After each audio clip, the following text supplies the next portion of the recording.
D'abord, bonjour à toutes et à tous. Merci pour votre présence et je suis toujours ravi de voir beaucoup de monde. J'en profite évidemment pour remercier et saluer les carrefours de la pensée. On en a parlé à propos des financements. Dans une période difficile pour les associations et les rendez-vous qui mettent la culture au premier rang et qui cherchent à parler au public le plus large, c'est toujours un plaisir d'avoir, comme au Mans, vous avez bien de la chance. Évidemment, la première question qui serait tout à fait légitime, c'est quand on voit les enjeux géopolitiques contemporains, notamment l'actualité la plus chaude, entre guillemets, sur la présence les intérêts du président américain sur le Groenland comme potentiel 52e État et les tensions actuelles autour des questions d'anthropocène qui touchent les deux pôles, on pourrait se dire, est-ce que prendre du recul, s'intéresser, regardez, je vous ai mis les dates, au premier XXe siècle, la première partie, en quoi est-ce que c'est intéressant pour notre regard sur la géopolitique des pôles? L'exemple antarctique, il nous permet de déplacer un peu la focale sur une manière d'aborder le monde qui est évidemment liée à une histoire et à un rapport au territoire qui est un peu particulier pour les pôles. Je m'intéresse beaucoup aux vieilles cartes. Vous savez, toutes vos cartes, vos vieilles cartes Michelin de votre dernier voyage en Auvergne, qui n'ont pas l'autoroute, la dernière autoroute mentionnée, mais moi, c'est un de mes sujets d'étude. Et notamment, je fais de la pub, mais tout en sachant que personne ne viendra, je vous le dis tout de suite, cette exposition est au Groenland, donc vous en faites pas, vous n'êtes pas obligé d'y aller.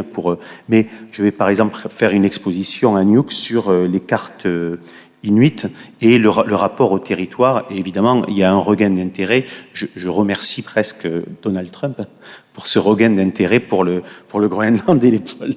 Mais plus précisément aujourd'hui, je voudrais présenter des choses qui sont connues souvent, qui sont présentées.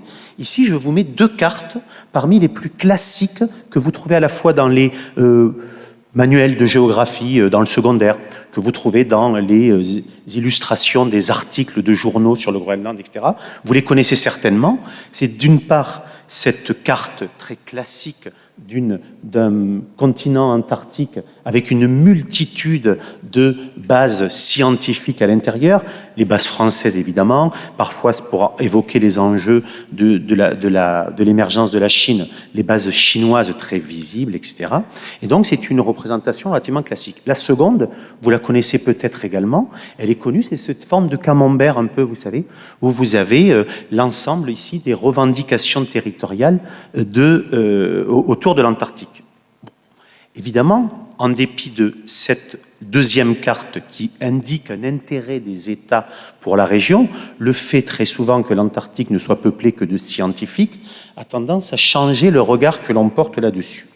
L'exemple typique, c'est que lorsque vous avez des articles, des livres qui racontent l'histoire de l'Antarctique, on a un découpage qui paraît extrêmement dépolitisé. Regardez ici, vous avez par exemple une manière d'aborder le regard, notamment européen, sur l'Antarctique qui se divise entre l'exploration, l'âge héroïque. Je rappelle d'ailleurs que dans l'âge technique, on a aussi des gens qui sont morts sur le continent, même s'ils n'appartenaient pas apparemment à la génération des héros. Mais on a un découpage, je vous le dis, dont le plus proche et que l'on peut comparer, c'est l'histoire de l'aviation, qui a aussi un peu le même type de choses. L'exploration, les premiers temps, l'âge héroïque, l'âge technique, etc. Mais comme l'histoire de l'aviation ne doit pas faire oublier que les deux guerres mondiales ont joué un rôle dans des améliorations et dans le regard que l'on porte dessus, eh bien, en fait, on pourrait imaginer faire un pas de côté par rapport à ce découpage, qui est celui qui est le plus confortable pour nous. Vous savez, c'est celui qui nous montre qu'effectivement, les bases et on en a parlé récemment, les scientifiques, l'imaginaire du scientifique polaire, on va avoir des documentaires dessus, est extrêmement présent dans notre manière de voir à la fois l'Arctique et l'Antarctique. On est toujours ravis d'avoir des bases françaises ou étrangères où des gens font des carottages qui nous racontent l'histoire de la planète, où des gens vont observer des animaux, etc. Et donc c'est un peu le discours dominant et très visible là-dessus. L'idée, je répète, du pas de côté, c'est de raconter que à la fois ces bases et ce fameux découpage spécifique des revendications pour l'Antarctique reposent en fait sur une approche qui peut se rapprocher évidemment de l'histoire, par exemple, coloniale et impériale et du découpage du monde depuis la découverte de l'Amérique jusqu'à la colonisation de l'Afrique ou de l'Asie au XIXe siècle. Très souvent, quand vous avez des grands thème sur la colonisation, l'Antarctique est complètement invisibilisé. Il n'y a pas on a d'excellents ouvrages sur la colonisation, je répète. Et évidemment, vous vous en doutez, les questions socialement vives actuelles liées à l'histoire de la colonisation, comme par exemple en ce moment nos rapports avec l'Algérie, ont tendance à paraître beaucoup plus prioritaires qu'une terre vide d'hommes. Malgré tout, ce qui est intéressant, c'est de montrer que beaucoup de récits des explorateurs, de ces héros, qu'il s'agisse de Dumont-d'Urville pour la France, de l'aventure de 1911 et 12 entre Scott et Amundsen, de Shackleton, de Charcot, etc. Plein de noms qui ressortent, qui sont très visibles dans les bibliothèques polaires. Vous savez, la bibliothèque polaire de référence, c'est d'abord soit une biographie d'un explorateur, soit une aventure, vous savez, d'une exploration avec tous les risques, etc. Et donc, derrière ça, on se rend compte que dès l'époque de l'exploration, ici, on va comparer, par exemple, à la fois Scott au pôle Sud et Robert Peary au pôle Nord, mais en sous-entendant, évidemment, regardez ici l'ambassadeur américain, que c'est l'exemple, évidemment, de l'idée de planter le drapeau. D'une part, le drapeau britannique, de l'autre, la bannière étoilée, c'est-à-dire le drapeau américain, et vous le voyez, dans l'étreinte chaleureuse et fraternelle de la race anglo-saxonne. Et donc, on va avoir un regard sur ces explorations qui raconte aussi que l'Antarctique est complètement intégré dans les grands récits, le grand storytelling porté par les empires coloniaux au 19e et au 20e siècle, et qui vont déboucher sur des choses très simples. C'est qu'entre 1908 et 1940, toute une série de pays, je vous les cite, Royaume-Uni, Nouvelle-Zélande, Australie, France, Norvège, Argentine et Chili, vont utilisés officiellement et vont envoyer à toutes les diplomaties voisines et de l'ensemble de la planète des décrets, des textes de loi officiels qui revendiquent une part de l'Antarctique. Et donc, une question qui va être omniprésente de la fin du 19e jusqu'aux années 50, 60, voire sur des manières un peu différentes à partir de 59, mais qui reste dans l'air du temps, et c'est ça qui nous intéresse et qui rappelle son énorme actualité, c'est la question de l'appropriation des pôles. L'appropriation des pôles, c'est un enjeu central encore aujourd'hui, je répète, l'actualité brûlante nous le rappelle, et on peut s'intéresser à des cartes anciennes, à des modèles anciens qui nous montrent comment est-ce qu'on a pensé l'idée de s'approprier la planète et ce territoire très particulier qui est donc ce continent glacé. Et ici, je vais juste présenter quelques points très simples. D'abord, je rappelle que dans l'imaginaire des explorations, on a un nouvel âge d'or au XXe siècle qui n'est plus celui de Magellan, de Vasco de Gama ou de Christophe Colomb, évidemment, mais qui est celui d'explorateurs qui vont être mis en avant, qui vont être représentés sur des paquets de cigarettes au milieu du XXe siècle, qui vont être des petites, vous savez, des cartes comme des cartes Pokémon, des petites cartes où l'on collectionne les grands explorateurs polaires.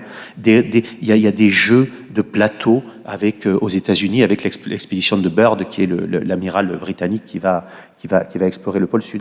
On a toute une littérature où on a une forme de symbole de la masculinité anglo-saxonne avec ce fameux Scott qui va périr au pôle et qui montre ce que les Anglais peuvent faire, le sacrifice britannique pour faire avancer l'Union Jack, le drapeau britannique, etc.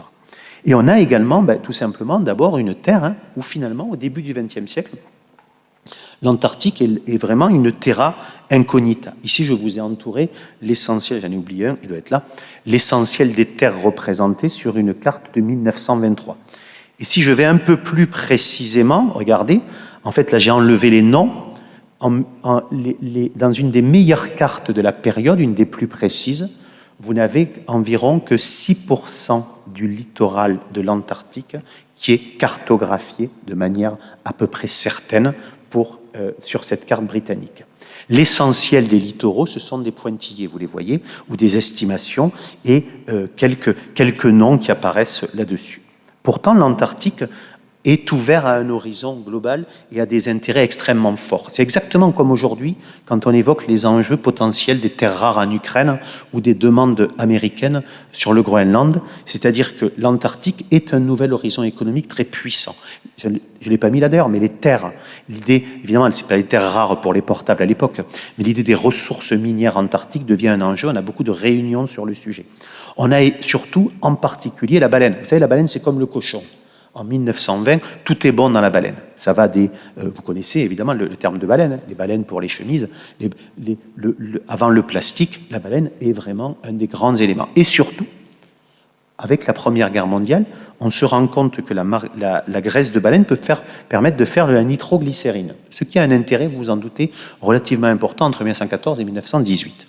De même, ce qui nous paraît encore aujourd'hui hallucinant, on a au début des années 20, en Australie, on a des réunions ministérielles sur la préparation des futurs vols intercontinentaux entre l'Australie et l'Amérique latine qui passeraient par l'Antarctique. Alors encore aujourd'hui, je rappelle que ça n'est pas le cas, mais on a tout un imaginaire d'une exploitation potentielle de l'Antarctique qui va se déplacer. Eh bien, puisqu'il y a un imaginaire de représentation, on va associer à la découverte du territoire antarctique l'idée de le repenser, de le redessiner, de le réinventer, de le remodeler autour de l'exploration et de la manière dont on va présenter les choses.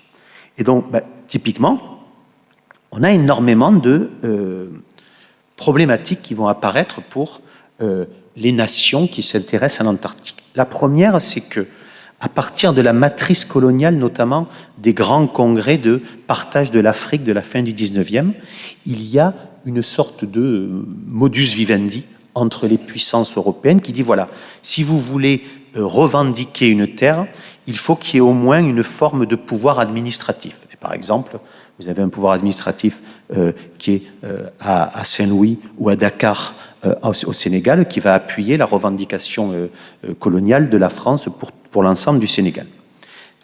Le problème, vous vous en doutez, c'est que sur les terrains polaires, l'idée d'avoir une administration rudimentaire à plein temps, c'est un peu compliqué à envisager au début du XXe siècle, parce que je rappelle que les hivernages réguliers vont être extrêmement tardifs, c'est la deuxième partie du XXe. Et donc, on va avoir l'idée de penser différemment le rapport à l'appropriation. Vous le voyez ici, dans les territoires polaires, la pratique internationale s'est détournée du critère de l'occupation effective, c'est-à-dire le fait d'avoir des gens sur place, pour chercher d'autres modes d'appropriation. Et, je répète, c'est un laboratoire qui va naître. On va réfléchir, depuis le nord du Canada jusqu'à l'Antarctique au sud du Chili, à une manière de penser l'appropriation du territoire sans avoir quelqu'un. Et même, chose extraordinaire, qui rappelle les grandes époques de l'impérialisme ibérique en Amérique, après Christophe Colomb, c'est que parfois on va même revendiquer avant de découvrir les terres que l'on revendique. Ça, c'est un très grand classique, mais qui est unique au XXe siècle pour l'Antarctique, c'est-à-dire que vous revendiquez une zone sans savoir ce qu'il y a dedans. Et donc, on va avoir l'obligation de penser différemment les découpages. Et ce fameux camembert que tout le monde connaît pour l'Antarctique, avec le pôle Sud, eh bien, ça vient d'une théorie très simple, c'est que puisqu'on ne connaît pas bien les territoires polaires, puisqu'on n'est pas en capacité d'envoyer des explorations régulièrement pour aller voir ces territoires, puisqu'on ne peut pas se référer à des grands classiques, c'est-à-dire le type, pardonnez-moi, colonisation de l'Afrique, je vais à l'embouchure d'un fleuve et je le remonte, comme le Congo, eh bien, on va tenter autre chose. Et c'est pas compliqué, l'ensemble des réflexions d'une géographie et d'un impérialisme hors sol, sans être sur le terrain, ou en étant à peine sur le terrain, va se baser sur un des moyens les plus simples, vous les connaissez, ce sont les méridiens et les parallèles, ce sont les lignes imaginaires qui vont servir de référence. Et ces lignes imaginaires, elles vont faire naître un système, ce qu'on appelle des secteurs. Vous savez, c'est cette espèce de triangle où toutes les revendications arrivent jusqu'au pôle sud.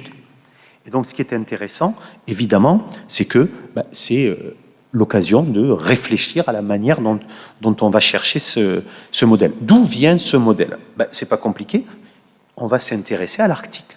Parce que le premier pays qui va chercher à revendiquer un territoire à partir d'un modèle de découpage jusqu'au pôle Nord, pardonnez-moi, je rappelle que les découpages par rapport à des lignes imaginaires, ça existe depuis très longtemps. C'est le traité de Tordesillas qui partage le monde entre Espagne et Portugal, où c'est les très nombreux États américains que vous connaissez peut-être, vous savez, qui sont parfaitement rectangulaires. Vous savez, ça, c'est des découpages d'États américains par rapport à des lignes imaginaires. Mais pour aller au pôle, c'est nos amis canadiens qui vont réfléchir à une manière de présenter leur pays. Au moment où le Canada devient un dominion et s'éloigne un peu de la main britannique, il va penser à son espace et vouloir préciser son espace, notamment par rapport aux États-Unis qui sont en Alaska. Et donc, regardez ici, je vous l'ai souligné, il y a évidemment une frontière qui est celle du territoire américain, mais vers l'ouest, jusqu'au 181e méridien à l'ouest de Greenwich, et il n'y a pas de mention d'un parallèle. C'est-à-dire c'est un méridien qui potentiellement est éternel. En réalité, il va s'arrêter, mais il va s'arrêter au pôle. Et vous avez des cartes qui vont être produites ici. Vous reconnaissez probablement l'Arctique. Hein. Vous avez ici Paul Poirier, c'est d'ailleurs un sénateur acadien, je le précise parce que c'est la francophonie canadienne, hein. Un sénateur acadien qui, le 20 février 1907, invente en fait la sectorisation en disant il faut que le Canada prenne possession de l'ensemble des îles, toujours pareil, même celles que nous ne connaissons pas, qui nous séparent du pôle Nord. Et donc, les textes l'expliquent très simplement, je ne vais pas vous faire toute la lecture, vous l'avez ici, mais l'idée c'est, le partage c'est le plus simple possible, il est presque naturel, je rappelle que ce sont des lignes imaginaires vers le pôle, donc l'aspect de la nature est quand même un peu lointain, mais tout pays contigu aux régions arctiques étendrait simplement ses possessions jusqu'au pôle Nord. Évidemment, l'URSS, époque, hein, après la Première Guerre mondiale, va être très intéressée par cette théorie, qui est d'ailleurs celle sur laquelle reposent les revendications russes actuelles de Vladimir Poutine, pour planter, vous avez peut-être vu ces images, il y a une quinzaine d'années, le drapeau sous le pôle Nord, et la Russie continue de maintenir cette demande. Certains pays sont plus flous sur le sujet, mais le Groenland a une approche qui s'intéresse aussi à ces questions. Dans l'argumentaire de Poirier, donc en 1907, ce qui est intéressant, c'est que, je répète, il n'y a aucune différence entre ce qui est cartographié et connu des Canadiens et ce qui pourrait être là. C'est-à-dire, au-dessus, il y a peut-être une île, on la prend, quel que soit notre rapport à l'île. Et donc, ils essayent d'inventer des systèmes pour grignoter et pour revendiquer les choses. Ils installent des postes, vous savez, pour dire, là, ils font venir de l'armée canadienne au nord et puis qui repart, etc. Il y a tout un point. Et donc, on sépare la souveraineté des découvertes. Là aussi, c'est vraiment du hors-sol hallucinant du point de vue classique, hein, de la souveraineté. Et donc, tout est organisé, sauf que je reviens de l'autre côté, au sud, pour l'Antarctique, on a un petit problème, c'est qu'il n'y a aucun pays qui pourrait étendre à la manière des pays du Nord, de la Russie ou du Canada, ses possessions jusqu'au pôle. C'est pas compliqué, il n'y a aucune contiguïté. Les plus proches, je vous les ai mis, hein, ici, l'Argentine, Afrique du Sud, Argentine, Australie, Nouvelle-Zélande, même l'Argentine et le Chili. Je rappelle que le détroit de Drake, vous savez, il y a le détroit de Magellan, c'est le petit qu'on voit à peine au-dessus de la Terre de Feu, et en dessous, le gros morceau de mer, ça s'appelle le détroit de Drake, jusqu'à la péninsule antarctique. Il fait au minimum 800 km. Donc on est dans des distances qui sont assez impressionnantes, qui n'ont pas empêché, je le rappelle, des revendications et une théorie géopolitique très intéressante de l'Argentine et du Chili. L'Argentine qui se présente comme un pays bicontinental, entre Amérique et Antarctique, et le Chili qui se présente même comme pays tricontinental, puisqu'avec l'île de Pâques, il se présente comme pays américain, antarctique et océanien. Vous voyez, on a évidemment une manière d'aborder les choses. Et donc, le problème, il est toujours le même, c'est que comment revendiquer un secteur de la même manière qu'on le revendique dans l'Arctique. Eh bien, pour résumer, ils vont faire appel, ça va être des sortes de tours de passe-passe diplomatiques, pour soit proposer que la découverte, même si on n'a pas d'exploration, doit devenir une référence. Je rappelle que ça va être la diplomatie française qui va vivre quasiment pendant un siècle et demi de l'héritage de Dumont-d'Urville. Je rappelle, je vais parler de beaucoup d'expéditions juste après. Je rappelle que la France, entre l'expédition de Charcot avant la Première Guerre mondiale et de Paul-Émile Victor après, ne fait aucune expédition majeure en Antarctique. Pourtant, elle va réussir à maintenir ses demandes sur la terre Adélie. L'occupation plus ou moins effective, il y a plein d'enjeux des espions britanniques, en se disant, si on reste longtemps, ça veut dire qu'on est quasiment permanent. Alors il y a toute une théorie de l'hivernage. Si je passe l'hiver, ça va renforcer mes droits. Ou encore la contiguïté et la continuité. L'exemple britannique le plus connu, vous le savez, le secteur britannique, il ne s'appelle pas secteur britannique, il s'appelle secteur des Malouines. Ils ont cherché où est-ce qu'on a un gouverneur le plus proche de l'Antarctique. Ben, c'est les Malouines. Ils vont annoncer, ben, les Malouines, c'est pas si loin, 1500 km quand même. Bon, c'est pas si loin comme nous et Moscou, mais c'est évidemment un enjeu relativement intéressant. Et donc, parmi les revendications les plus connues, il y en a certaines qui vont même tenter de s'approprier la totalité du continent antarctique. L'exemple le plus connu, ce sont les Britanniques. Les Britanniques, ils vont avoir une stratégie. Ici, vous avez en 1, vous avez la dépendance des Malouines, et là, en 2, vous avez le secteur néo-zélandais. Ces exemples-là rappellent que, je vous les ai mis aussi sur l'autre, mais c'est bon, c'est la même chose, rappellent que les Anglais sont les premiers à se mobiliser là-dessus. Mais ça va encore plus loin. Il y a une date fameuse, qui est 1926, où vous avez une conférence entre les Anglais et tous leurs dominions, vous savez, Canada, Australie, Nouvelle-Zélande, Afrique du Sud, etc., etc. Et il y a une réunion en 1926 qui veut dire, est-ce que nous pouvons demander l'ensemble du continent antarctique? Ou alors, on se contente de ce qu'on a découvert. Et donc, vous avez une stratégie impériale britannique qui est très connue, regardez. Vous avez ici un secteur, je ne sais pas si on voit la souris passer, non. Et en vert, vous avez le secteur néo-zélandais. En bleu, vous avez le futur secteur australien. En rouge, là, avec les traits pleins, vous avez le secteur donc, des Malouines. Et regardez les pointillés, proposition au gouvernement de l'Afrique du Sud pour avoir son propre secteur. Sauf que, je rappelle, je remets ici, pardonnez-moi, des couleurs en rouge, l'ensemble de ces États à l'époque sont membres de l'Empire britannique. C'est-à-dire qu'il y a une technique avec les dominions d'essayer d'absorber l'ensemble de l'Antarctique. Leur seul problème, c'est la petite étoile.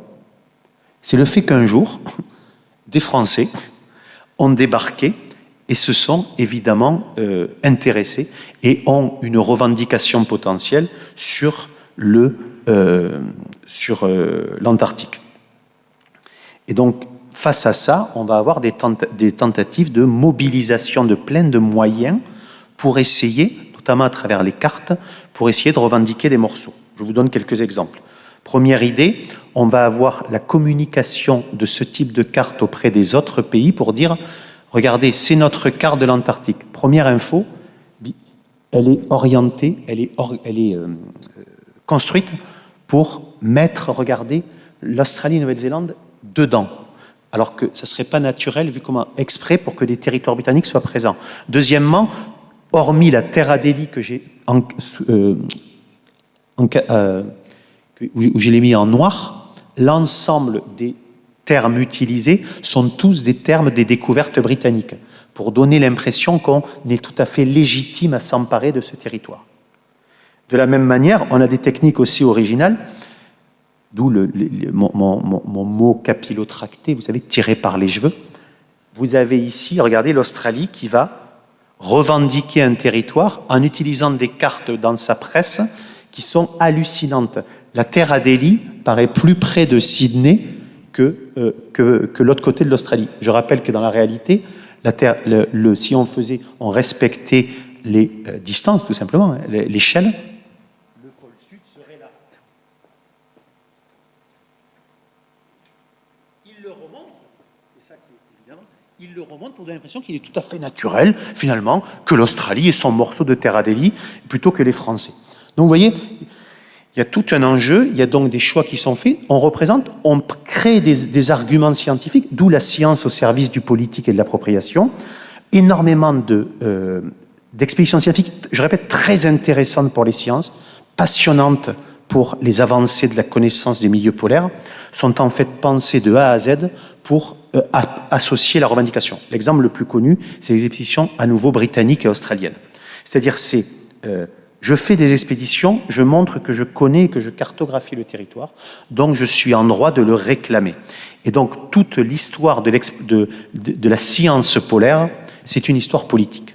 Ce n'est pas une histoire des sciences. Ça ne veut pas dire que, je répète, que les sciences sont pas, aujourd'hui les CNRS, etc., évidemment, mais ce sont des enjeux majeurs. Je n'ai pas le temps de parler de nos amis chinois, mais on a aussi des éléments là-dessus. La cartographie, elle se met au service de la revendication politique. L'exemple typique, c'est, vous avez, là je vous donne un extrait, mais je vais vite, hein, je ne sais pas combien de temps il me reste, mais le comité sur l'Antarctique, en fait, dit, l'ordre, c'est cartographier des choses et accoster, planter le drapeau, typique de revendication, et faire de la reconnaissance, etc. Et pour que tout ça, ça soit l'occasion de faire un dossier politique pour envoyer à nos partenaires, pour montrer qu'on est légitime à revendiquer ça. Pour les Australiens, il y a un gros problème, c'est Dumont-d'Urville. Alors là, il y a une histoire magnifique, c'est la Gazette de Melbourne. Je vous la dépêche de Melbourne, je vous résume, c'est sublime. Les Australiens passent 2 ans à dire « Mais Dumont-d'Urville, il raconte qu'il est allé à terre, qu'il a ouvert une bouteille et qu'il est reparti. » Alors, magie de la diplomatie française, je vous le dis, le pitch, le champagne a gagné contre la science. Ça, c'est magnifique. C'est-à-dire qu'en dépit de tous les efforts britanniques pour dire les Australiens ont en fait beaucoup plus de droits, parce que les Australiens ils sont venus en terre Adélie, ils ont passé 6 mois, ils ont cartographié avec 12 personnes, ils ont délimité parfaitement les termes, et effectivement, Dumont-d'Urville, alors, les Australiens ne sont pas très forts parfois sur les alcools, c'était du cognac, mais il a ouvert une bouteille et il a effectivement annoncé qu'en plantant le drapeau, il buvait pour fêter cette arrivée sur la terre. Mais, je répète, les argumentaires français des années 30, qui vont permettre la création de ce que l'on connaît aujourd'hui, une part des TAF, c'est-à-dire la terre Adélie, s'appuient vraiment, c'est marqué sur tous les documents, sur le fait que le drapeau a été planté, une bouteille a été ouverte. C'est là qu'on voit, c'est de la magie de la diplomatie française et sur quoi elle repose. Sur certains autres exemples, je vais vous donner l'exemple norvégien. Les Norvégiens, donc, revendiquent une partie de l'Antarctique. Dans les années 20, ils commencent à s'intéresser, comme tout le monde le fait, au fait d'assumer, de revendiquer donc, un morceau de l'Antarctique. Et regardez ici, c'est très intéressant, le mandat officiel de l'explorateur norvégien mentionne clairement qu'on peut revendiquer en Norvège toutes les terres qui n'ont pas été auparavant sous domination d'autres puissances. Ok, on peut comprendre, mais ça veut dire quoi pour l'Antarctique? Eh bien, regardez, il précise, vous pouvez revendiquer du 60e Est au 20e Ouest, donc les méridiens, parce qu'aucun nom anglais n'est présent dans cette zone, même dans les dernières cartes britanniques. C'est pour ça que si vous prenez une carte de l'Antarctique aujourd'hui, vous avez toute la famille royale élargie, jusqu'aux cousines lointaines, toutes les princesses, tous les princes, tous les kronprinz, etc., etc. Vous avez une vingtaine de noms de la famille royale norvégienne sur des avancées, des plaines, etc., que nous avons en Antarctique. Et dans le même sens, l'armateur Christensen, qui est celui qui finance l'expédition, à nouveau, surtout, ne donner aucun nom norvégien à tout ce qui pourrait être revendiqué par les Britanniques. Donc vous voyez que même la toponymie est extrêmement politique en Antarctique. Elle est politique aussi lorsqu'il s'agit des Américains. Parmi les exemples les plus connus, mais là, le système de soutien financier des expéditions américaines n'est pas celui de la Norvège. C'est pour ça que nous n'avons pas la famille royale américaine, même pas les Kennedy, mais nous avons tout ce qui finance. Et par exemple, il y a 4 fois sur les cartes de l'Antarctique la mention de Rockefeller. Parce que Rockefeller a été un des gros financeurs de la campagne, et donc vous avez beaucoup de mécènes qui sont mentionnés. Et donc je répète, encore aujourd'hui, vous avez une vingtaine de noms, qui sont en fait des noms de grands manias américains, et qui participent à la revendication, à partir, non pas, je répète, de noms de rois, mais de noms de manias. Et donc, il y a toute une manière de revendiquer des terres à partir aussi de l'expédition britannique de 1928. On est avant la crise de 29, parce que c'est intéressant, il y a un nom dans l'Antarctique, excusez-moi, je ne me rappelle plus qui c'est, mais qui s'est suicidé en 29, et pourtant qui a sa mémoire dans l'Antarctique, parce qu'il avait payé avant. Parmi les faits les plus étranges, mais qui racontent aussi que face aux difficultés pour revendiquer une zone où il n'y a personne, on doit inventer des choses hallucinantes, vous avez une merveille qui est l'idée d'empire hors sol, au sens le plus propre du terme. Un exemple typique, c'est l'Australien Hubert Wilkins. Hubert Wilkins, c'est pas compliqué, je parlais de l'aviation avant, il va proposer de faire décoller un avion en Antarctique et de survoler l'Antarctique. Classique, très bien. Mais il demande d'équiper son avion d'une trappe juste en dessous du manche à balai, et il vient et il commande, pas 250 drapeaux britanniques, et donc il survole la péninsule, et tous les 100 mètres, il ouvre la trappe et il balance des drapeaux. Ce qui est hautement ridicule, puisque regardez le trajet, les 3/4 tombent dans l'eau, le vent, mais il fait une ligne de drapeau britannique pour dire, regardez, c'est vraiment à nous. Personne n'a jamais retrouvé un seul drapeau, évidemment, mais ça fait partie de ces choses un peu dingues. C'est ça l'Empire hors sol. C'est penser une manière d'aborder les choses qui va être reprise aussi. Autre technique hallucinante pour nous, mais pensée avec la technologie de l'époque. Byrd fait pareil, il survole et il fait équiper son avion d'un système de photographie automatique à 180 degrés. C'est-à-dire qu'il conduit et vous avez l'appareil photo, vous savez, qui peut passer sur un rail d'un côté et de l'autre. Et il dit, tout ce que j'ai photographié jusqu'à perte de vue, on peut le revendiquer. Alors, les Anglais trouvent étrange là, et donc je vous ai mis l'exemple du Dundee Courier. Il a vu le territoire comme nous avons vu la Lune. Évidemment, en disant, la revendication là-dessus est un peu... Je n'ai pas cité dans le slide, mais il installe une radio dans Little America. Il dit, à partir du moment où on communique par radio, c'est comme si on communiquait entre New York et San Francisco. Alors les gens disent, non, en fait, pas du tout ça. Ça n'a rien à voir, c'est juste la radio. Mais on essaye de trouver toutes les modernités de l'époque pour appuyer des revendications, pour s'approprier. Et donc, même Wilkins, pardonnez-moi, c'est lui, celui qui avait fait ça, il finit par dire, effectivement, je cite, « L'idée que quiconque puisse s'approprier un territoire en l'ayant survolé n'est pas très convaincante. » Évidemment, c'est un peu discutable. Et parmi les choses les plus folles qui sont arrivées, on a les Allemands. Vous savez, les fameuses expéditions nazies de la fin des années 30 pour essayer de s'approprier un territoire en Antarctique sur le territoire norvégien, pour résumer. Les Allemands, ils disent « Ah, mais c'est comme le Far West. » Et donc, ils font fabriquer des grandes tiges d'aluminium. Alors, je ne sais pas si on voit très bien, mais il y a la croix gammée, là. On ne la voit pas bien, mais il y a la croix gammée dessus. Et vous avez, il faut imaginer, pareil, 150 tiges d'aluminium de 2 mètres de haut, et le projet, finalement, ça a été plus compliqué, mais le projet, donc ils les font fabriquer, elles existent, et c'était de survoler et de balancer la tige qui était censée se planter dans le sol pour borner le territoire qu'on demandait. Vous imaginez? C'est-à-dire qu'on est dans des situations hallucinantes. C'est-à-dire que de survoler à 100 mètres d'altitude et faire tomber un pic, et qu'on le fait assez grand, parce que si jamais il y a de la neige, en plus, il sera visible, c'est exactement comme quand vous bornez votre jardin. Mais sauf que je ne connais personne qui a borné son jardin depuis un avion.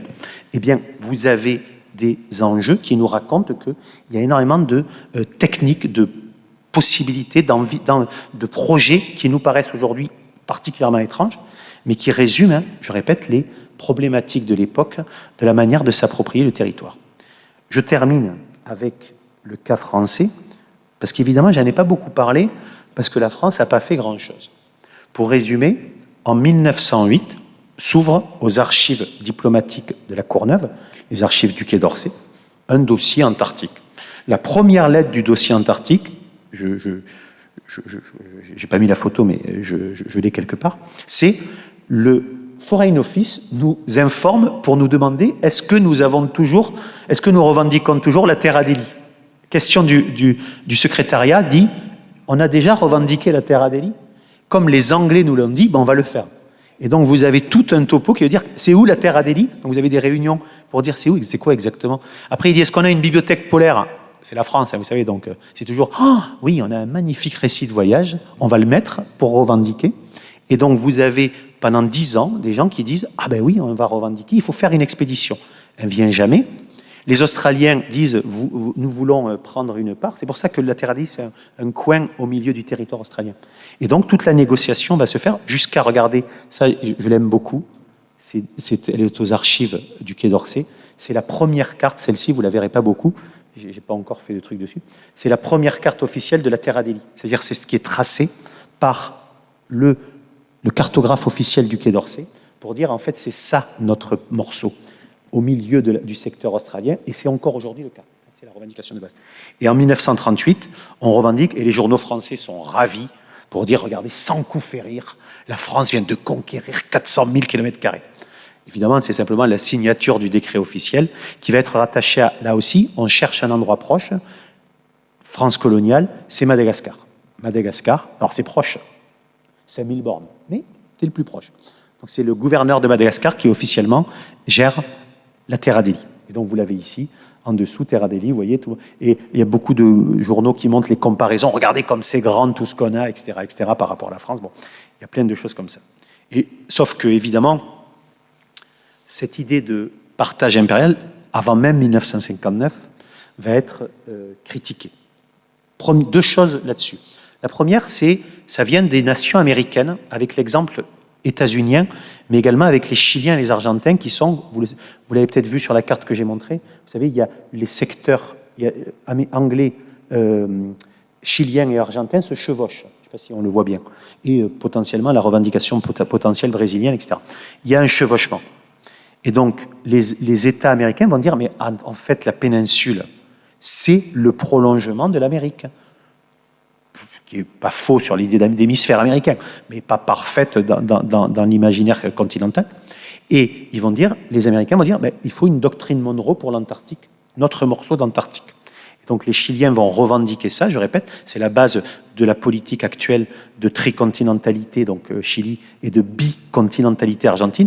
On pourrait faire des merveilles dessus, mais vous savez, les Chiliens vont envoyer des femmes accoucher en Antarctique. Les Argentins vont inventer des fausses écoles, des hôtels, on parlait d'hôtels, ils vont inventer une fausse ville, un village Potemkin, pour dire qu'ils sont là-dessus, etc. Et enfin, ce qui amorce 1959, c'est qu'évidemment, en réalité, ce fameux morceau, vous savez, toujours le même, où on voit, tiens, il y a un morceau d'Antarctique qui n'est pas revendiqué. C'est tous les États avant-guerre qui attendent la décision américaine. Il y a des projets américains, on a des actes officiels, des demandes au Congrès des États-Unis de s'emparer, vous savez, de ces territoires. Les Américains vont choisir autre chose. Ils vont dire la découverte de terres inconnues, même si elle est accompagnée d'une prise de possession, ne donne pas la souveraineté s'il n'y a pas d'occupation effective. Les Américains se refusent à réclamer un morceau, mais juste après la Seconde Guerre mondiale, ils font la plus grosse expédition jamais vue, et même encore aujourd'hui, et Byrd repart avec des milliers de soldats pour installer les États-Unis dans une période de guerre froide, ce qui va amener à l'ensemble des revendications que vous connaissez, c'est-à-dire dont la plus connue est le traité de l'Antarctique de 1959, dont on a parlé tout à l'heure, qui en fait, fait taire les revendications, mais avec un système un peu particulier. Les revendications ne sont pas reconnues mais elles n'ont pas à être, on n'a pas à renoncer à la demande de souveraineté. C'était les négociations de l'époque, et donc c'est un format très particulier, mais qui est évidemment très intéressant pour comprendre d'autres manières d'aborder les revendications. Et je répète, c'est une question hautement d'actualité, parce que vous avez des réflexions sur la manière de s'approprier l'Arctique aujourd'hui ou des ressources potentielles qui essayent de surfer sur des nouvelles manières de penser la souveraineté. Et on se rend bien compte que les pôles sont aujourd'hui toujours finalement ce laboratoire de souveraineté que l'on a vu de manière un peu exotique, entre guillemets, pour le début du XXe siècle. Voilà, je vous remercie évidemment pour votre attention et on aura quelques questions.